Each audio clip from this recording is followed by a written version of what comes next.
So those who are good at detailed level but never jumped up with strategical human communication, critical thinking, they may be lost because their skills will be less valuable in this new world. They become a commodity, and what we actually want to do is to replace the mundane, so to free up time doing the mundane, and that unfortunately includes all of the detail, and replace it with germane, so where the human brain is actually superb. The critical thinking and the ability to formulate problems, that becomes, the most important skill in general, because it's the way you communicate with humans. It's the way you communicate with LLMs. Welcome to Plan 8. I'm Andrey. And I'm Alla. And together we unpack the challenges we're busy solving as technology and leadership consultants. Andrey, you're now officially a Team Topologies advocate. Yeah, they finally accepted me. We spoke about this last week already. We discussed AI in the context of Team Topologies, and then we decided to make the conversation public because why not? Yeah, exactly. Well, everybody talks about AI now, so we should too. So why is it important for you right now? I think because AI and Gen AI and the way we code is changing so fundamentally. I think the way we interact, the way we organize teams will also change. A little bit of a background of why we started talking about AI in the context of Team Topologies. I was working with one of the client teams, very eager to adopt as much AI in team processes as possible. So at one point, they said, can we optimize the code base, the team workflows, the setups, the documentation, the location of the files, so that it's easier for one of the AI agents to help with the code? And that got me thinking, should it be this way around or should it be the other way around? So I thought, surely Team Topologies advocates have something to say about this already. But there was this one blog post I found a little bit 1980s sci-fi style. So it talks about aspirational ways AI agents can become parts of the team, how AI will revolutionize team topologies, how teams interact, the size of the teams, number goes away. And I wasn't convinced, if I'm honest. I'm a little bit skeptical. So I thought, why not bounce some ideas of someone I've known professionally for over 10 years and trust, and who has just become a TTA and is quite a pragmatic engineer. So this is when I called you. What do you think about pulling in as much AI into the team as possible? That's going on in many teams right now. Well, I mean, it's definitely overhyped at the moment. There is a dream, so to say, that we want to replace or make the developers super efficient and produce code as fast as possible. And when we look at what's really happening, yes, we can generate a lot of greenfield applications, starting from like front ends and back ends and so automation scripts, whatnot.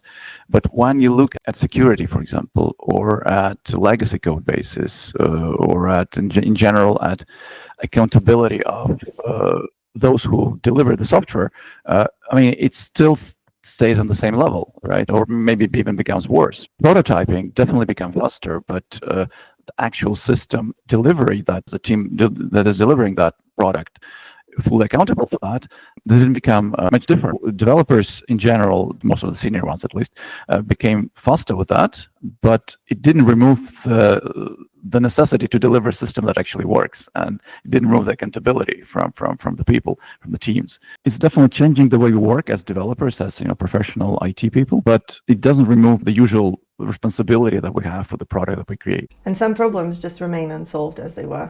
Have you to date found a client who has implemented monitoring, alerting, and logging correctly and in a measurable way? Yeah, nobody did, to be honest. It all comes down to cognitive load. We are limited in the amount of information we can consume. And speaking of, observability in general, I guess that's your experience as well. When you come to an existing company, you would see a lot of dashboards and signals. And among those signals, you'll see a lot of noise. And that noise is still there, and that noise is not removed by AI magically, because we don't really know quite often what is the signal, what we're searching for. And defining the right dashboard, the right report, the right alert is something that would require understanding of what's important for the humans. And unfortunately, if you upload all the noise to the AI, what you get as a result is another noisy signal, which is not solving the problem. We as humans have to decide what is the signal. Because if we don't know, AI will also not know. Yes, it can help us with finding some patterns and all that stuff. But if that's too many patterns or too much noise, then AI will not help. It will give us the same rubbish. The phrase that probably is repeated in every AI conference: garbage in, garbage out. And that's the problem with thinking that AI is a solution. It's not a solution. It's a multiplier. It's an amplifier. If you have bad practices and bad documentation and out-of-date information and messy code, you feed it to AI, it amplifies that. Speaking of cognitive load, I think proponents of fast AI adoption saying that AI agents can help teams eliminate the human cognitive load by offloading it to AI agents. In my experience, Claude, for example, or Cursor get overwhelmed with context much faster than your average mid-level developer. Maybe it's down to the structure of the code or the prompt engineering. And even those who are super fans of fast tool adoption admit that sometimes it's just easier to close the chat and start over and not try to recover, because the deeper you go, the worse. Yeah. What are your thoughts on that? There was a research recently when they measured the brain activity of people not using ChatGPT and those who are using ChatGPT. Those people who are using ChatGPT or similar tools, the brain activity is really low, right? Because they become lazy. They become too reliant on the LLMs, and they stop thinking. They really want to get fast answers, and they don't check the quality.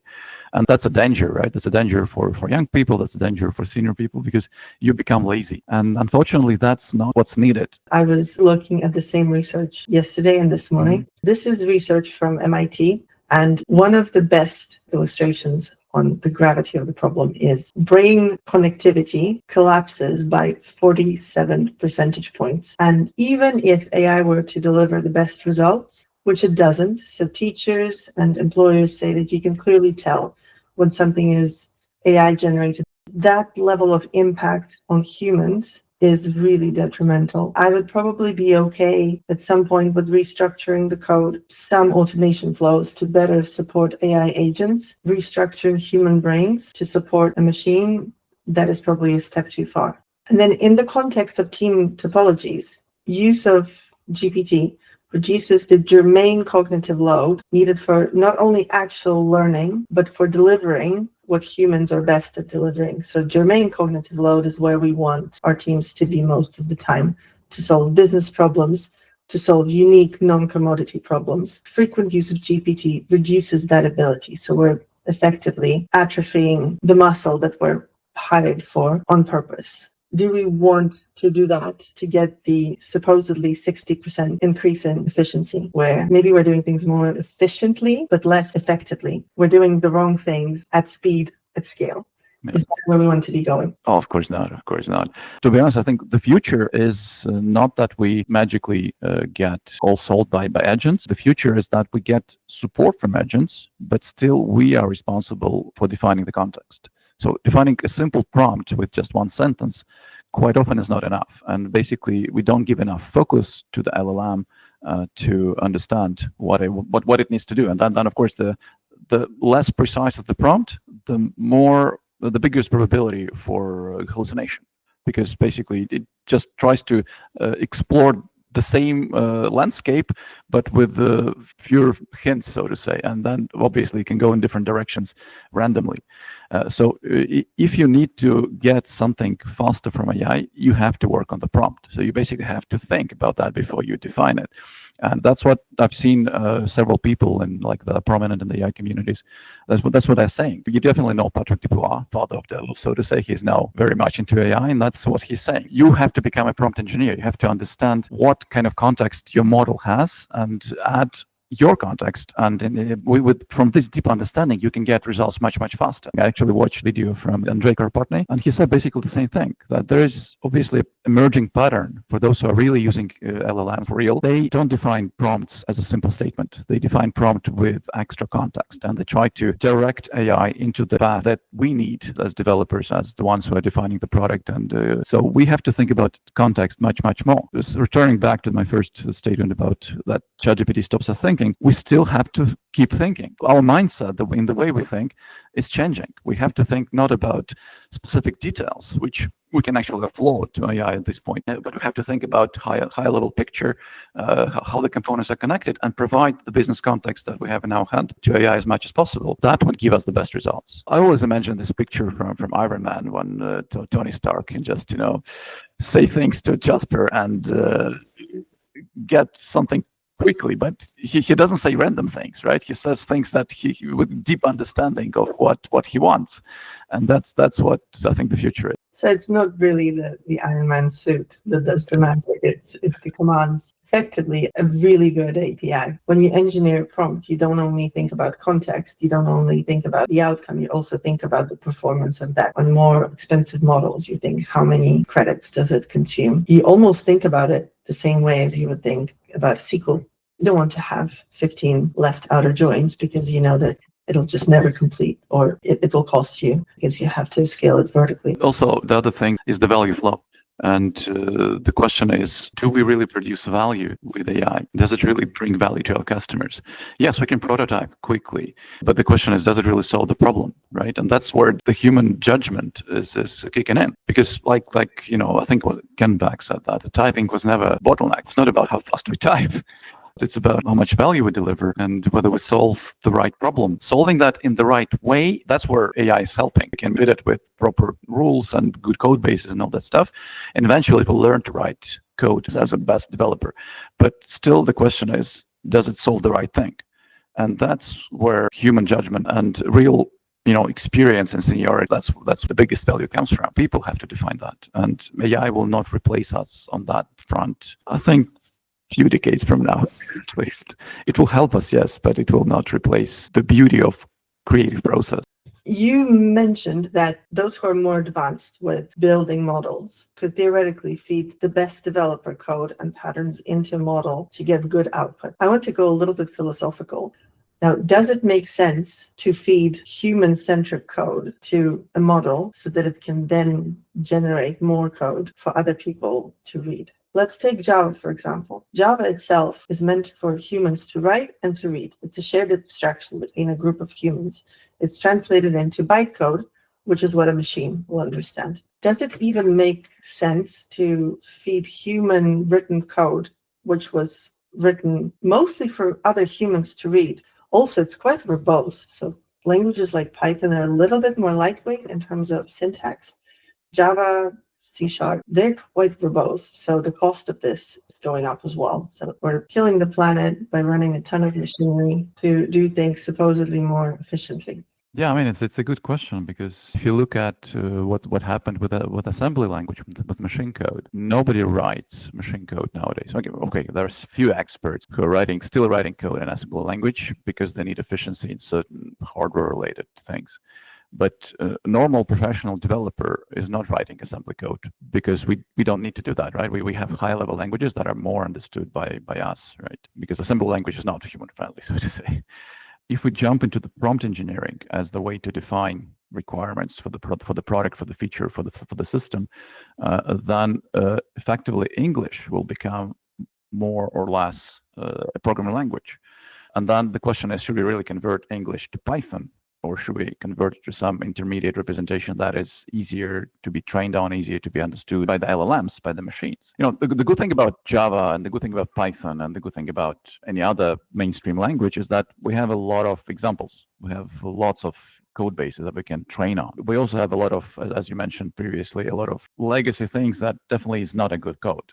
And LLM can effectively amplify the bad experiences. So there should be someone who tells LLM, okay, this is good code, this is not good code. And actually, I think that's what effectively OpenAI does and Cloudy does. They actually hire professional senior developers who set up the weights for the models and tell explicitly, this is the bad code, this is the good code. But then the question is, take Java, it's like 25 years old. Python is 30 years old.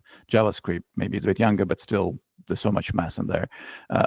There's so much historical mass and bad design decisions, or design decisions that became bad after some time, accumulated in those code bases and those ecosystems, that maybe it's the time that we should define a language that would be a bit more perfect compared to what we had in the past. That would be maybe a bit harder for humans to consume, but will be extremely easy for LLM kind of model to be trained on. And we can define, a framework of some sort, the way to write whatever we need. We can still, settle down on some language, let's say Python, right? So Python is known by probably majority of developers.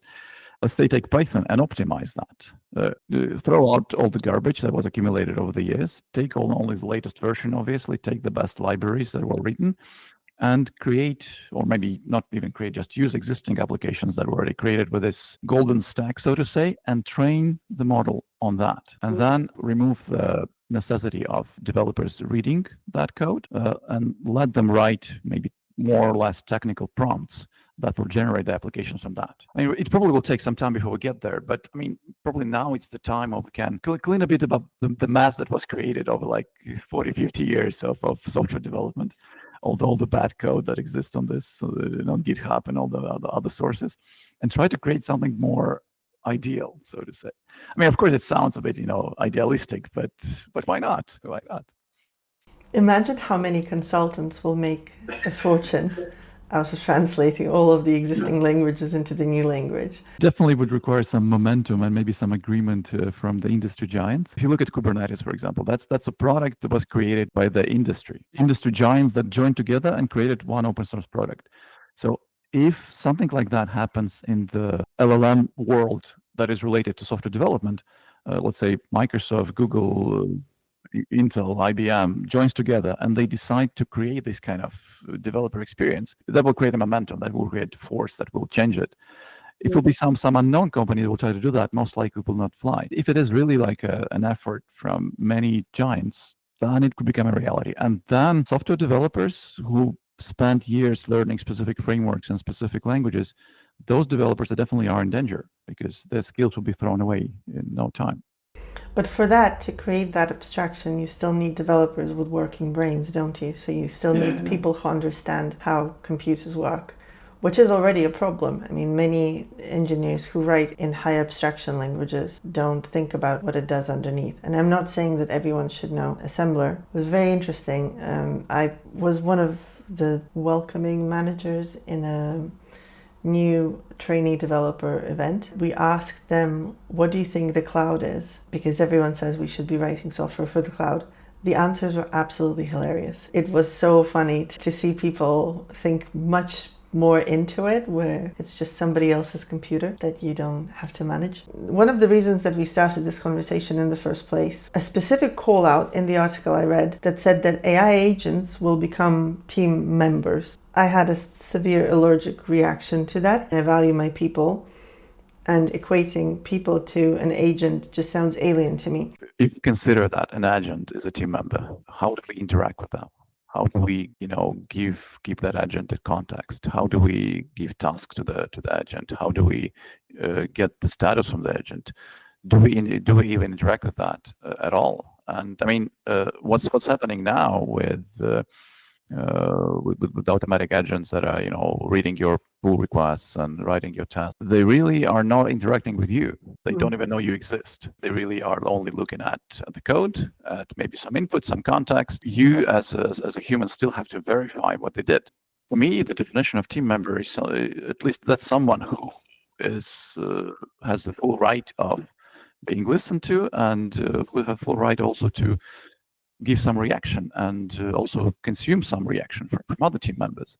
In that sense, the current stage of agents is definitely not that. The helpers, automatic helpers that, of course, they can summarize and generate a lot of stuff based on some input, but they are not team members. They're not the ones who are being interacted with, and they're not the ones who will actually make decisions. We're not communicating with them. We're giving them tasks. We're giving them orders, so to say.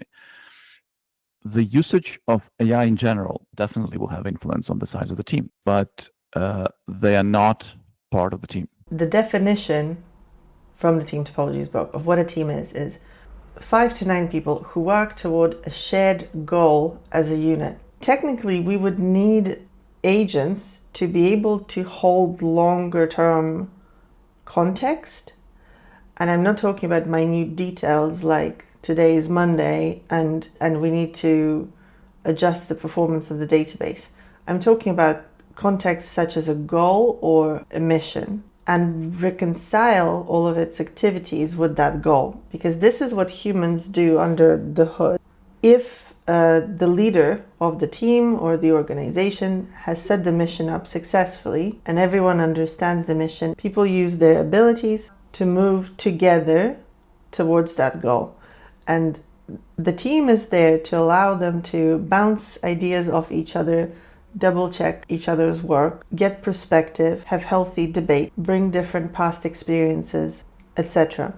How do the agents measure up against that right now? And what can we do to make them better? I was going to an event and I was wondering what to wear. So I asked Claude, what should I wear? Guess what Claude told me? That I should probably wear jeans and a nice polo shirt, no tie, etc. Of course I asked, what makes you think I'm a guy? There is enough self-reflection in the models and chats now that it said, I apologize, yes, this was absolutely wrong of me to assume because nothing in what you said indicated that you might be a man. So I didn't say, should I shave my beard off? That would be an indicator that probably I'm a guy. So didn't say that. Unless directed, agents don't even bring diverse perspectives. They usually bring something average, where on a team, that is quite possible if you hire the team correctly. What is your experience? My white male, so I probably feel the bias a bit less. Let's say if I ask something ChatGPT related to my daughter or related to my wife without telling, yeah, it's totally biased, right? It doesn't realize that I'm talking about a woman. It's not giving me the right answer. So like we discussed with you before, the precision of the prompt should remove some of the biases that it has in the model. If you know about the biases as a professional prompt engineer, so to say, you would definitely put it as part of your prompt, right? You would try to design the prompt in a way that it will give you exactly what you need. It takes some experience and take some time before you get used to that. So bias is a problem. I mean, of course, OpenAI does some things and Claude does some things to remove them and be polite and be reflective and understanding. But it will take a lot of time before we train the model to be completely unbiased or to actually know who the model is talking to. In many cases, it doesn't. If we inject an agent into the team workflows, we obviously need to give the agent the context about who is on the team, what are their preferences, what are their cultural background. That would at least allow the agent to be in the boundaries of what's polite, what's not polite, and don't make the mistakes, like obvious mistakes that humans most likely will not make.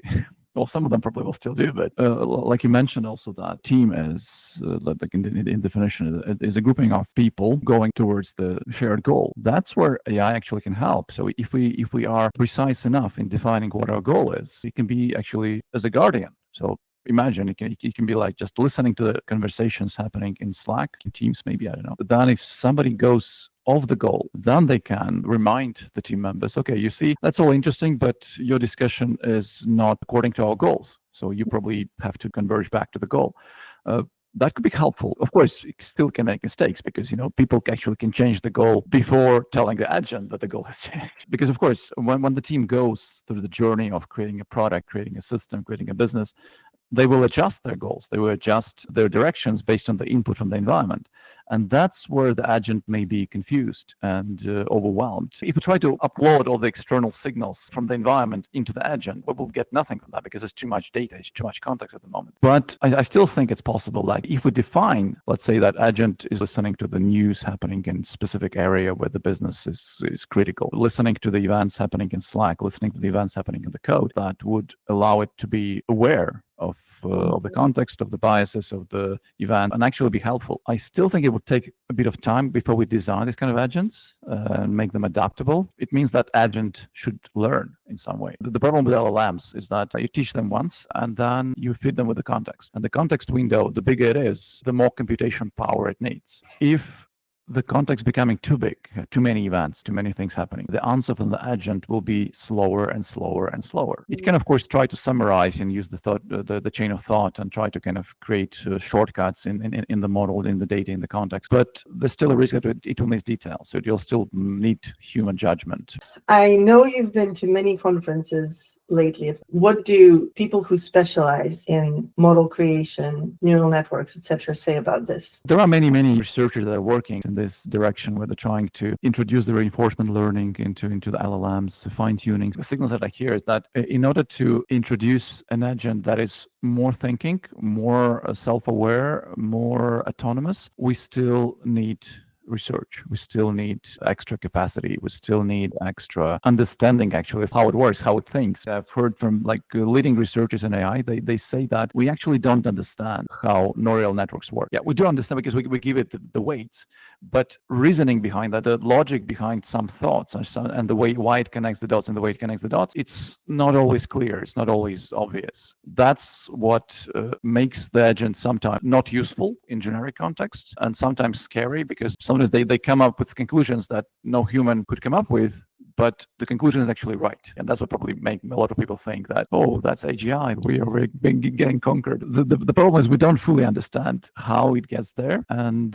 why it actually works and why the initial weights produce the result that no human actually can conclude. Actually, data is becoming also a very important bit. We need to find quality data and feed the quality data into the models before we get answers that are useful and up to the context. So it sounds from what you're saying that an agent, while it cannot be a full-fledged member of a team yet, but it could be a facilitator for the team. It's slightly odd because it doesn't fit into the Team Topologies model, because there's an interaction mode facilitating, but we're not going to call an AI agent or a group of AI agents a team on its own, because it's not a team, but their role could be as a facilitator. So they're not an equal member in the team. They can help guide the team in the right direction, given that the team can accept feedback and is self-aware enough to understand how to work with that agent. What you said literally reminded me of a fantastic product manager that I worked with, Luis, who would always say that, yes, guys, this is a great chat, nice insights, but you're forgetting that our mission today is to do X, Y, and Z, or we have already agreed that this is out of scope. AI can probably regurgitate this pretty easily, and it has unlimited patience and ability to listen. It doesn't maintain the context, but it can listen for a while without getting tired or annoyed. Another key aspect of a team is trust between its members. And even with teams comprised of just human beings, it still takes a very long time to establish. Sometimes it's broken, sometimes we never get there. And these are all the problems we solve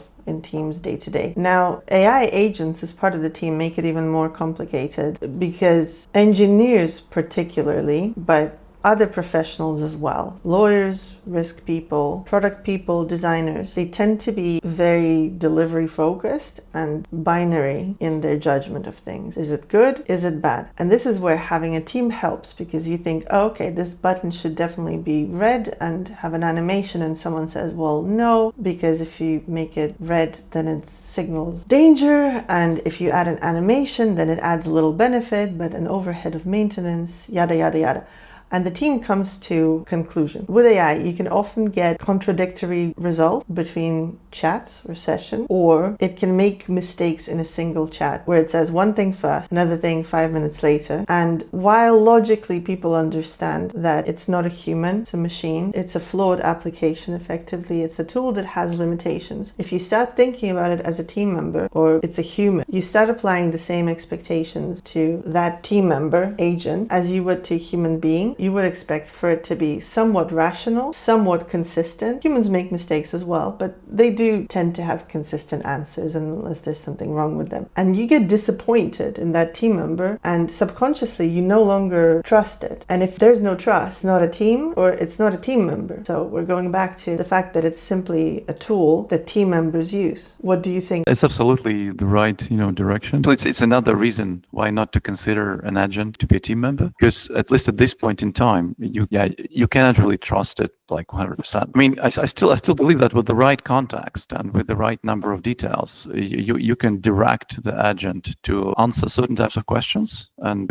really control, certain types of behaviors from text and from inputs like code and stuff like that. But in a generic sense, obviously you cannot trust it fully, right? Because if you're talking about humans interact in many different contexts. They interact work-wise, they interact also as friends, as maybe family members, maybe as participants of some community or some group that actually exists outside of work. And there are many contexts in which humans exist. And the level of trust doesn't come only from your professional experience with that human being. It also comes from interactions that you have outside of work and maybe during the work, but not work related. So it's emotional, right? And as you mentioned, you expect a certain level of consistency from human beings. And usually if you're communicating with a human who is not consistent, most of people will remove this kind of people from their lives task because it's just too much energy spent on understanding what to expect next from that human being. But if we give an agent specific task with specific context, and we as human beings continuously refresh the context with new details, new stuff, either automatically or manually with some wiki page or whatever. So it still could serve as a guardrail, maybe facilitator is a strong word here, but it could be someone or something that helps you be in the flow, so to say. So you don't go in the wrong direction, you don't make a mistake, you don't implement the feature that you agreed to not to implement. That could still be a use case. And I see that people are trying to create agents that listen to the pull requests, listen to the requirements. And of course, the reviews and the experience is mixed, but we are going there maybe in half a year, 2 years, because people are working on the problem. People are really trying to build this kind of better facilitators for specific tasks. We will get there, and it still will be a tool. Absolutely will be a tool, but it will be more human-like, so to say. Interaction will be more human-like. I'm thinking now how agents can really help improve the flow without replacing anyone or without getting the title of being a team member. Here's an example. Sometimes a full stack developer, but not too wide stack, or a more specialized developer, say a backender or front ender, will need to collaborate either with a different team or with a different specialty team. So platform team or a complicated subsystem team to do the bit which they're not equipped to do. If the organization is not optimized for organizational flow, there's likely some wait time. So for example, you're trying to create a new service that doesn't quite fit into the platform, so you can then wait for the platform team to evolve the platform, so create a new version which supports that. That takes time, and then you have to pause and come back later when it's ready. Or you have to sit down with them and take up a lot of their time to agree upfront on the interface that the new platform capability is going to have, so you can start building towards that interface with an agent that is skillful enough in both areas. So unless you're building your own new database engine from scratch, where a standard model cannot give you much help. If it's skillful enough in platforms in general and whatever you're building in general, after a short conversation with the platform team or the complicated subsystem team, when you've both understood what your shared little context is and agreed on the fundamentals, you can use it to effectively replace the expertise of the other team for you temporarily, and you continue building what you're building while they're catching up in parallel. That's definitely what I think is already happening sometimes, right? Especially like if you take my personal experience. I'm not a good front-ender. I understand front-end, but I don't like it. But now with LLMs, it removed the entry point. It removed the entry barrier for me. This sounds like a dream to me. In 2023, I presented the vision, which was halfway through, to build the organization based on recommendations in remote team interactions. And what we were doing back then is encouraging teams to clearly define their team API at the scale at which we were operating. My team alone, the platform team, had around 60 people, and the Streamline teams were much, much bigger. But now I'm thinking with well-defined APIs, agents could actually massively help organizations connect teams without having to build personal relationships with everyone all over the place. They tend to just find a couple of friends all over the organization and ask them, hey, have this problem, do you know who I can speak to? And they will recommend a friendly and helpful person. It ends up overloading some of these connecting human beings, where we use a standard model and we augment the model with the context of the team APIs, organizational structure, any regulatory context. You can build effectively an organization-wide PA, superhuman assistant, that will tell anyone that if your laptop is broken, you go speak to Dell. If you need assistance with a complicated HR matter and you're in tech, you should go to Alla, etc., etc. Surprisingly, I'm finding more and more optimism about AI within Team Topologies, but still not saying that an agent can be a team member. Mm-hmm. I mentioned that analogy with Iron Man. When you think of Jasper, do you really think it's part of the team?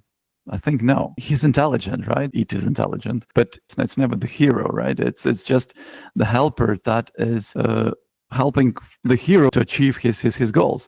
It's never part of the story. You have just found my favorite way to explain why an AI agent is not yet a team member. J.A.R.V.I.S was an AI created by Tony Stark Vision was a creation with Ultron's body, J.A.R.V.I.S, and the magic stone. What we have now is the problem that no one can figure out what the magic stone is. And I think that the Marvel authors danced around the problem very elegantly. They said, well, the things that we cannot scientifically figure out, we're just going to sprinkle some magic in there. So before AI agents can become full team members, we need to figure out what the magic stone is that makes vision. I actually had a conversation with one person on one of the AI meetups. He was super optimistic. He was thinking like it's going to be like in half a year, it will be even more automation and autonomous system and all that stuff.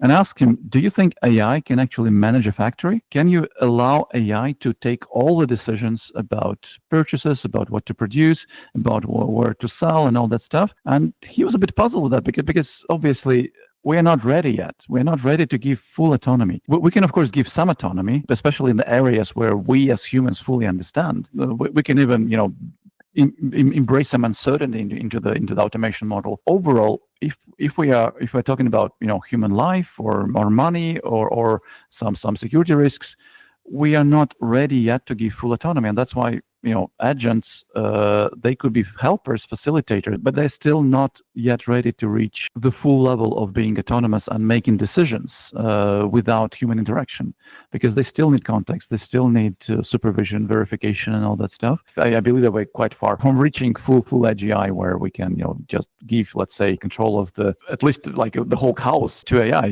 where they can make all the decisions about how to heat the house, how to feed the house, how to repair the house.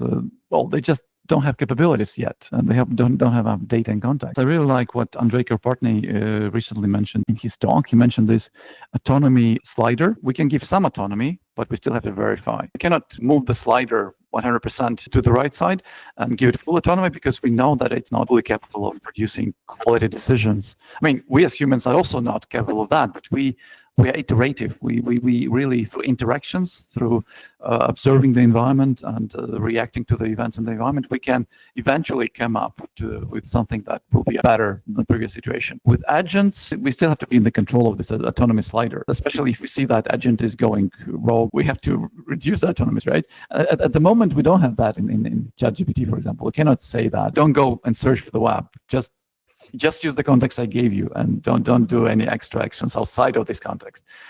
There's no such thing unless you put it into the prompt, right? You have to put it inside in the prompt, but still, few sentences later, it can forget about that and still go there. We are actually living in a nice age, because that's all happening now, and we are the ones who are sort of building that, and we are the ones who have to define the new UIs, the new ways to interact with, the new ways to define risks, define what is quality in terms of data.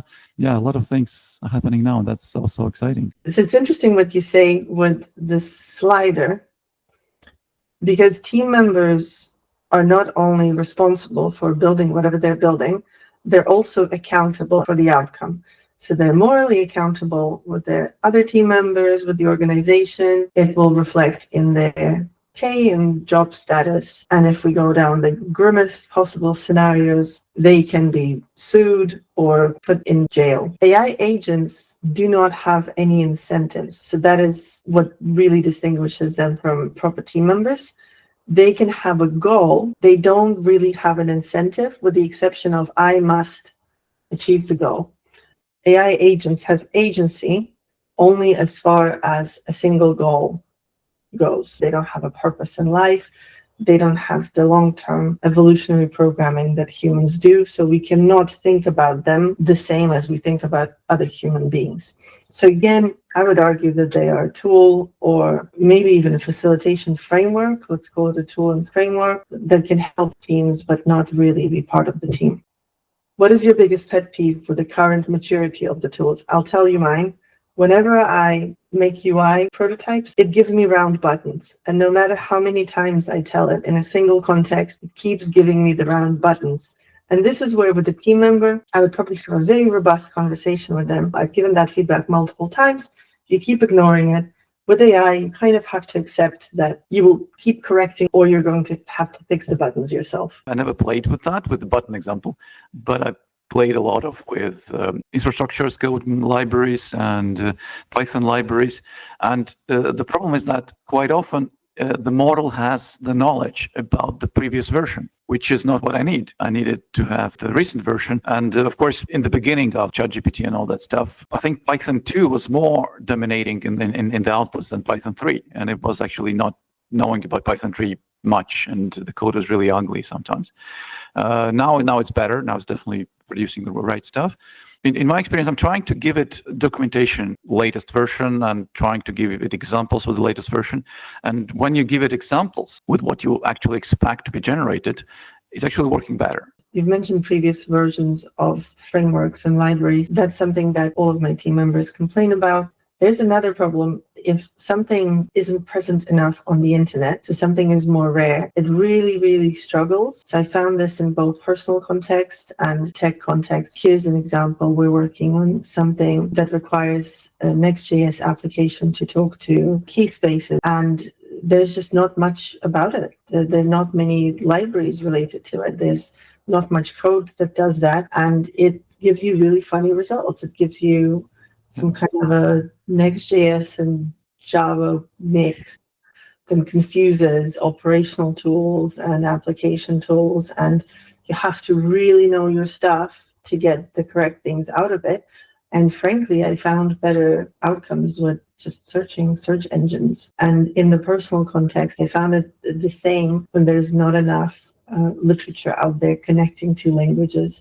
All of the models currently struggle with multiple languages. Like where you live in Latvia, where teams often use 2 or 3 languages, I cannot see an agent listen in on a call and producing anything effective. I've tried to give ChatGPT a voice to my son to help him prepare for his Italian exam. And obviously his sister was commenting in the background in English, and ChatGPT very quickly got confused. Even in written speech, to save me some time typing special symbols, I was trying to translate an email from English to Latvian to make it quicker, and it produced absolutely abysmal results in Latvian, because obviously it doesn't have, one, enough translation from English to Latvian and backwards, and there's just not enough literature in Latvian for it to understand it. So again, it converges towards the median and ignores everything else. And the same happens in the code. So everything becomes very, very bland. I think it's a global industry problem with AI right now.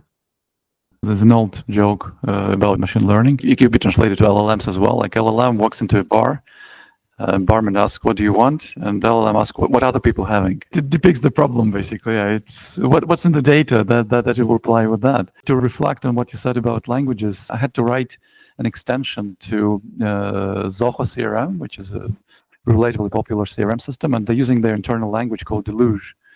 And there's not much information available on the internet. I mean, there is official documentation, but that's it, right? There's nothing else. There's no Stack Overflow, whatever. And I was thinking that it would help me to write the extension quickly, but it basically started hallucinating. It was writing a lot of, I mean, the code looks plausible, right? You look at the code, it looks like, yeah, I would write it. It seems like okay. But basically, it was inventing function names, constructs coming from different languages, but not in the Deluge.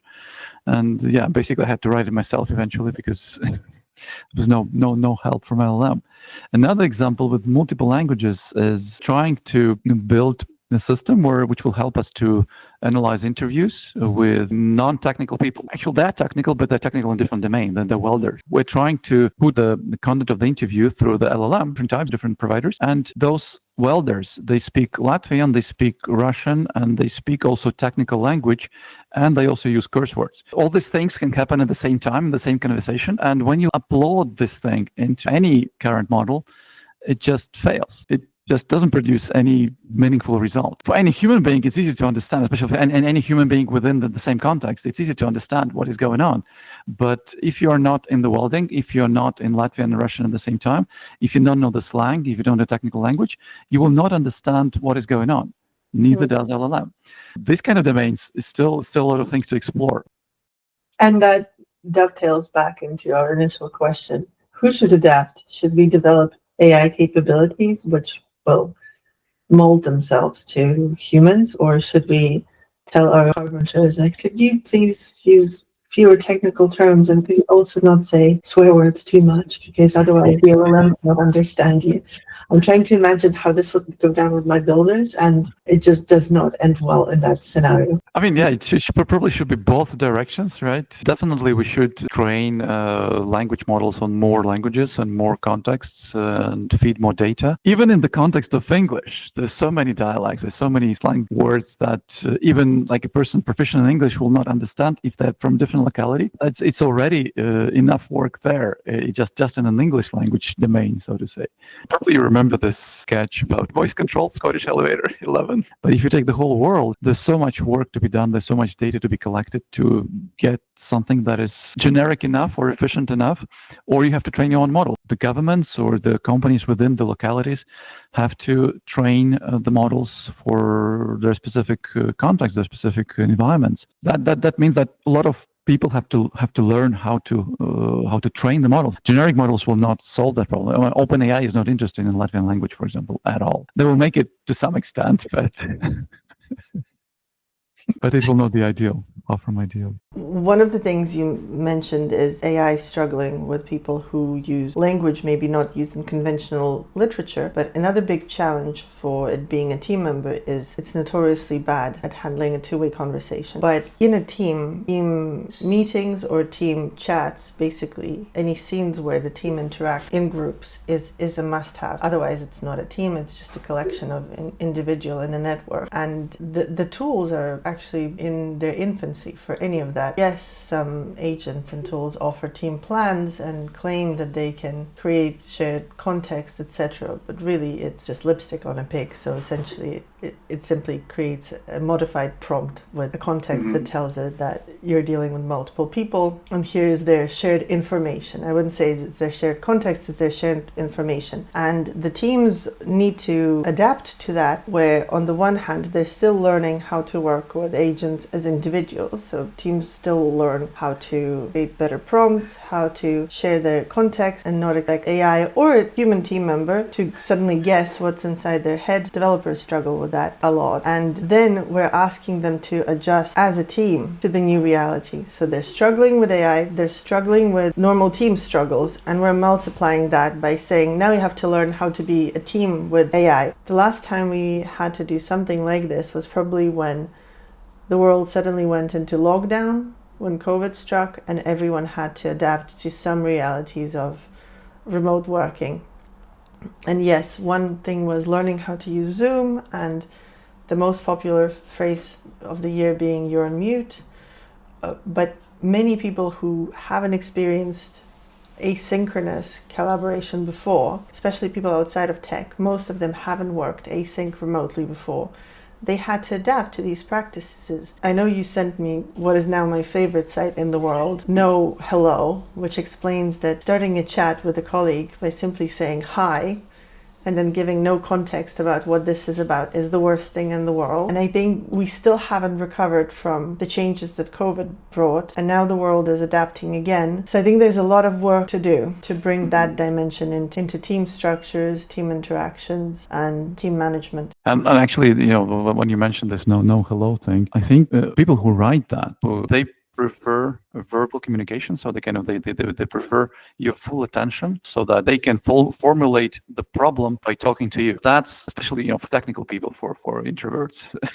That's not how we prefer to get things. We would better get things defined initially, so we can take our time to formulate our reaction to that. And I think that's how agents will also be to some extent reacting, because at this point in time, if we use the more deep thinking engines that do chain of thought and all that stuff, their reaction is not fast. It takes few minutes maybe to collect all the information, to analyze all the information. So it will take 5, 10 minutes, 10, 15 minutes sometimes for them to respond. But they only respond if you give them enough context. If you just say hi to them, they will respond, of course, but that will not produce useful answer. And that brings, to the conclusion, at least for me, that the critical thinking and the ability to formulate problems, that becomes, the most important skill in general, because it's the way you communicate with humans. It's the way you communicate with LLMs. The more precisely, the more correctly you define the question, given, the context and the LLM knows the context, the better answer you will get. That works with humans like for centuries. The same thing would work with LLMs as well. We still have to learn. I don't want to say still, but maybe we have to encourage and to embrace critical thinking more and more and more, because first of all, we as humans have to verify the output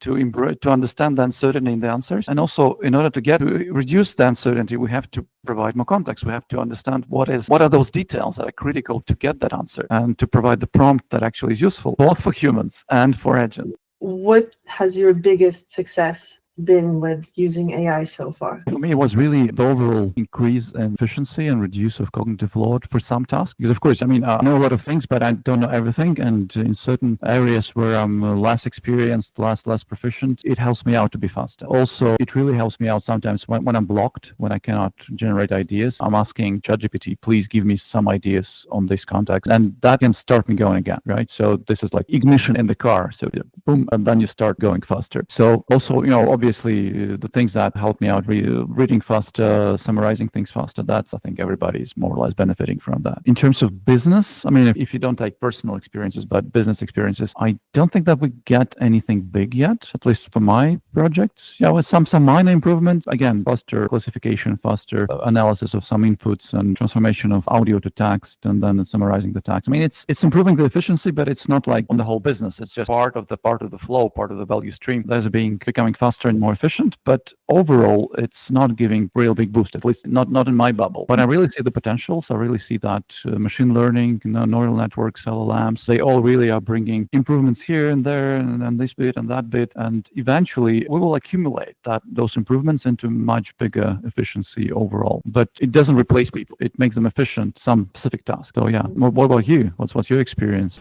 I use AI everywhere, but without the hype. So for me, it's just a mega powerful tool for both personal things. It's uplifted my gardening skills so much you cannot imagine. For technical needs, I would say the most important thing is shared with you. So I'm not a huge fan of UI development. I've done it many years ago as a full stack, then I switched more to backend and infrastructure before staying there effectively, and now I'm doing more UI development because it's easier to deal with smaller things. And now that I have experience, I know exactly what to ask. I know exactly where the problem might be. So I use it effectively as search engine on steroids. So if you're not good using search engines before AI got introduced, you're not going to be good with AI, because prompt engineering existed before. When you wrote something in Google, if your search terms were not correct, you would not get the right result. So this is not something new, it's just at scale. In terms of teams, I have found, in terms of teams and family, but let's focus on teams, I have actually found it as a mega helpful tool for managers, and not for managers individually, but for managers to enable teams as well. One of the huge benefits of AI is because it's not conscious, it doesn't have issues with patience. And humans, even saints, have a limit to their patience, and managers' patience gets tested every day. For example, you might have very high potential people on the team who are what I call diamonds in the rough. Some managers will choose to just not hire these people or keep them on the team and say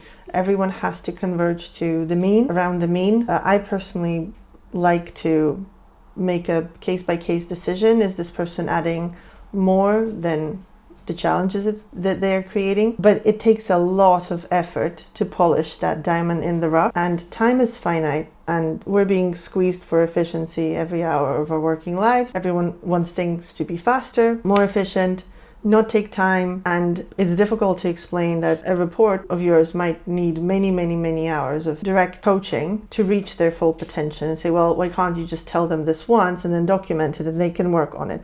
No, this is not how learning works. However, you can give them a tool set and a set of prompts and say, look, for the next week, I'm not going to have time to have 5 one-on-ones with you. However, here is what I want you to practice before we next meet. Use ChatGPT, use Claude, use our internal model. If you want to practice on sensitive company information and you don't want to share it with public model, but practice on your own, and you're giving it to them as a tool. And then on the more negative side, I am yet to meet a manager, I hope I never meet them, who likes all the hard bits about the job, which is giving extremely robust feedback like final warnings, terminating people, resolving conflict, ugly conflict between team members. I'm not talking about productive conflict.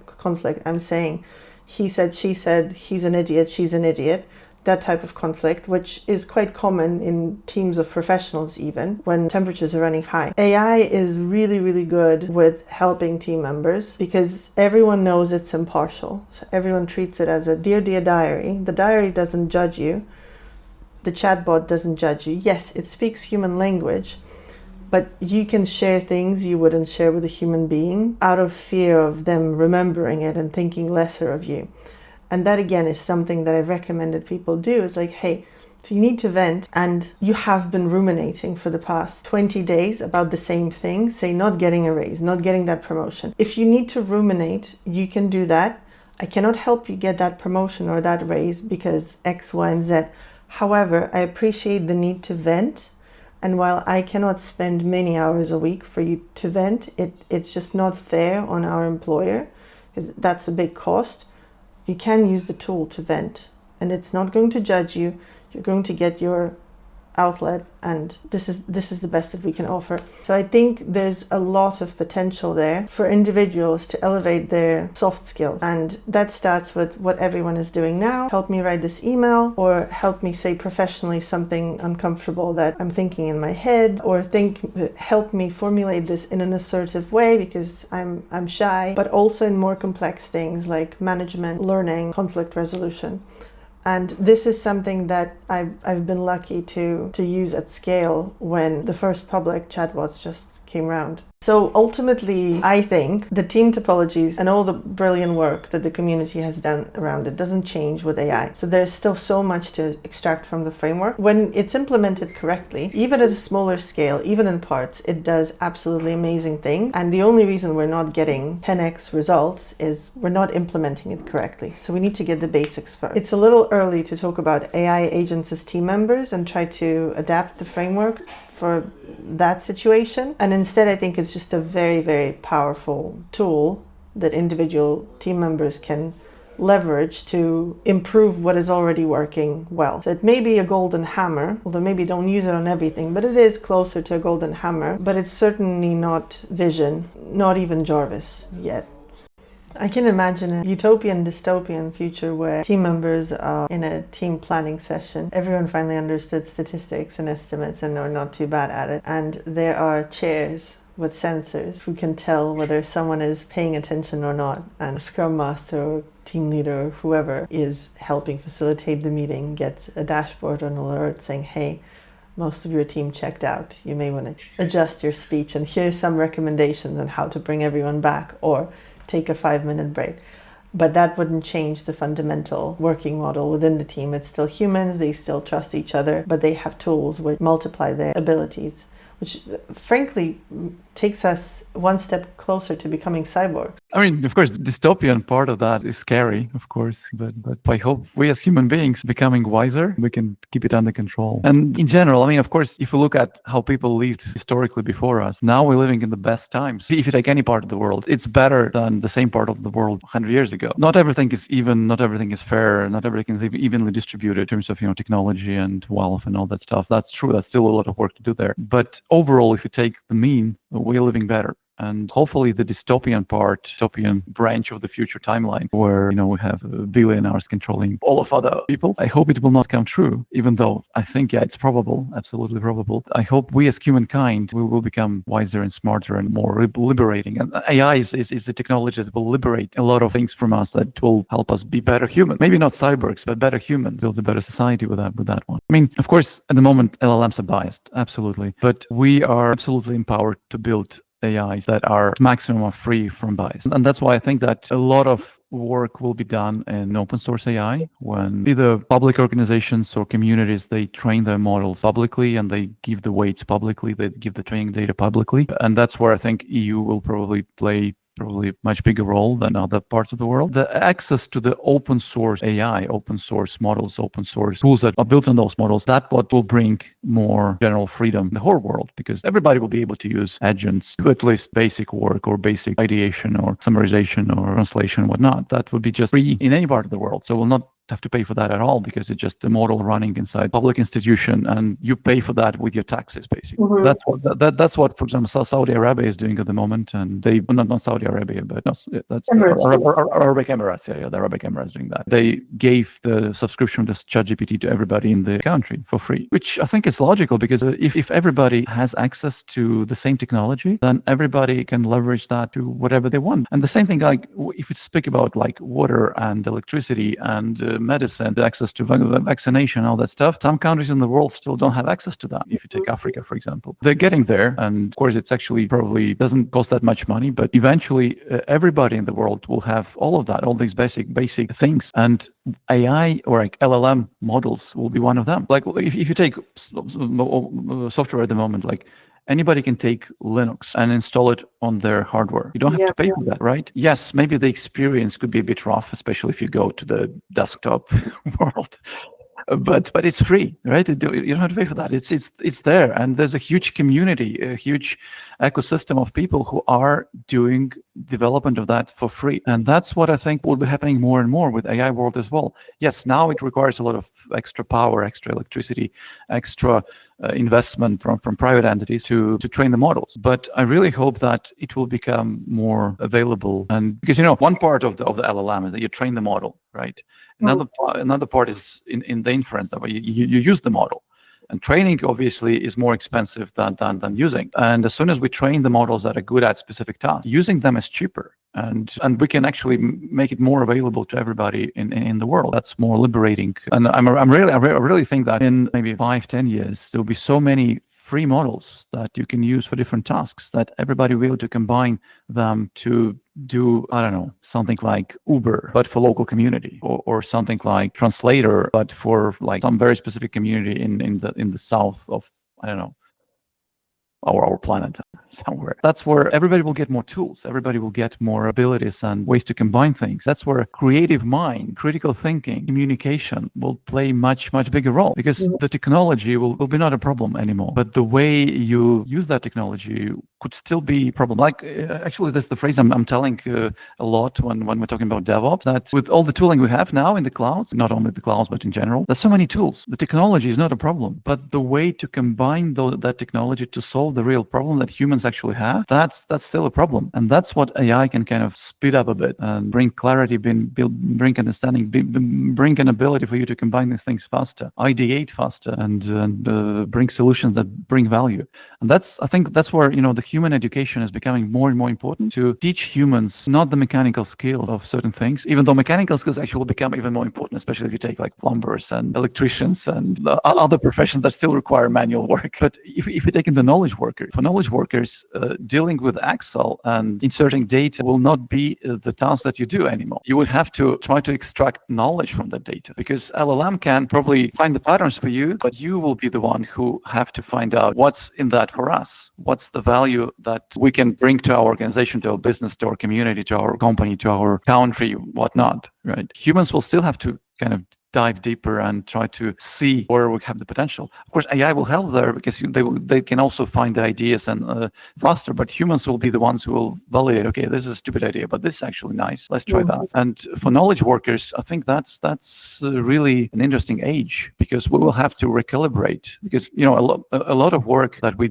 do now is we actually have code, we have to enter some stuff and experiment, debug stuff, find the proper way to code that stuff and all that stuff. Too much stuff in one sentence. But that will slowly go away. We will train our tools, our models, our everything to remove the friction, right? To remove that manual labor. And we will have to think more critically, think more strategically, think more in terms of how much value it will bring. That's where, developers are really probably going to be struggling, at least initially, because many of them including myself, sometimes I actually like being in the technical detail because that's what I enjoy as an engineer. I like creating an API or a system that is perfect, at least in my small world at that time. And I actually prefer spending time there because I like it. But maybe in the future, right, I would not need to spend time there, even though just for the practice, I will, because I still have to understand how the things work, how they're connected, because that's what I enjoy. And unfortunately, many, like maybe junior, senior media developers, they prefer to stay on the level of details because they enjoy it. And at this point in time, we still need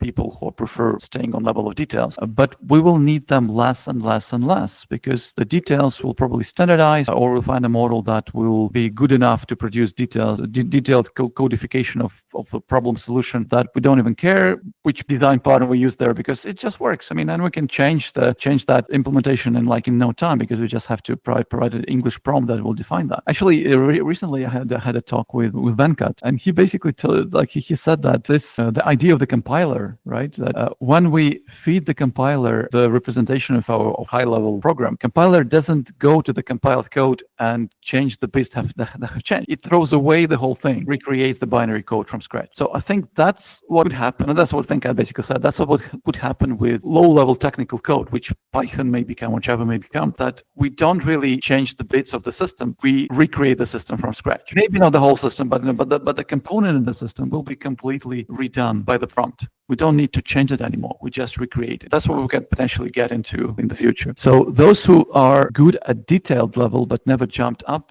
with strategical human communication, critical thinking, they may be lost because their skills will be less valuable in this new world. They become a commodity. And what we actually want to do is to replace the mundane, so to free up time doing the mundane. And that unfortunately includes all of the detail, and replace it with germane. So where the human brain is actually superb. And AI is not quite there yet because it doesn't have enough creativity and enough data to generate broadly creative solutions. So do you think we'll be at J.A.R.V.I.S level in 3 months if we meet 3 months from now? No, I don't think so. I mean, maybe Google or OpenAI, they do have some secret project that is creating J.A.R.V.I.S at this very moment, maybe. But honestly speaking, I think probably we will reach the level of J.A.R.V.I.S in maybe 5-10 years from now, because it's a lot of work. I mean, just look at the self-driving cars. We had self-driving cars 10 years ago, but only in specific environments, only in specific type of cars, and still they had problems, right? And also, the level of expectation from AI is actually quite high. So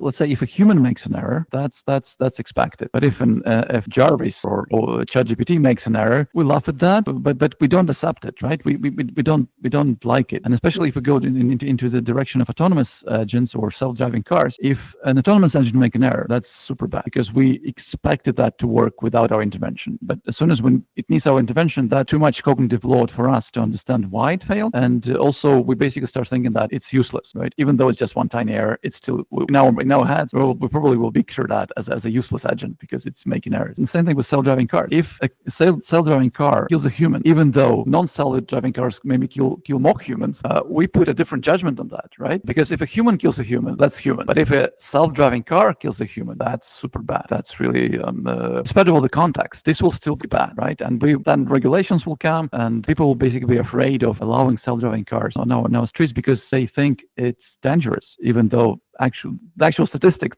tell that it's way less dangerous than actual humans in cars. The trust requirements are much higher, which is probably why we're still not at a stage where we can have AI agents as team members, because humans expect agents or any automation to be much more trustworthy than they expect a fellow human. Yeah, and that's not to go to another movie like Star Wars, where this R2-D2 and C-3PO. I think they're pretty smart, right? But they never are given the decision power by the humans. So they really are helpers, right? They're still on the level of J.A.R.V.I.S, right? They only help with specific tasks, like R2-D2 is like technical bot, and C-3PO is translation bot. But they only occasionally they're given the tasks that they have to fulfill. But that's usually when Jedi Master is not what kind of thing they should do, and then they trust them. But overall, they're not trusted to be heroes in the story. They really are just the helpers. And I think we will reach that level maybe in 5-10 years when we'll have lots of helpers. but we will still treat them as helpers, not as heroes or part of the story.